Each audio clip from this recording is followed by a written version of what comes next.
Hello friends, welcome to your arts channel Divyanshu Dev arts. तो आज हम नोरा फतेही की स्केच करने वाले हैं और आपको बस इसमें ध्यान देना है कि कहाँ पे कौन सा स्ट्रोक्स लगाए जा रहे हैं। हमने हेयर के लिए चारकोल पेंसिल यूज़ किया है ताकि वो डार्क वैल्यूज़ दें और बस हेयर जिस तरीके से जिस इमेज में है बस उसी तरीके से आपको स्ट्रोक्स लगाते जाने हैं। जहाँ पे लाइट स्ट्रोक्स है और कहाँ पे डार्क स्ट्रोक्स है आपको देखते जाने हैं।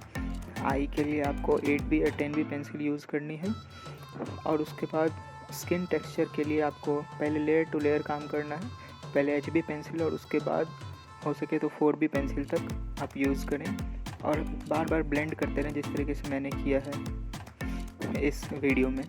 बार बार ब्लेंड करते रहें। या तो आप कॉटन यूज़ कर सकते हैं या तो कॉटन क्लॉथ यूज़ कर सकते हैं, मेकअप ब्रशेज़ यूज़ कर सकते हैं, जो कि बहुत अच्छे रिजल्ट्स देगा आपको। देख सकते हैं कितना स्मूथ लग रहा है ये फेस। तो now enjoy this video and मैं जल्दी ही बड़ी ट्यूटोरियल अपलोड करूँगा, तो लाइक और सब्सक्राइब करते रहें।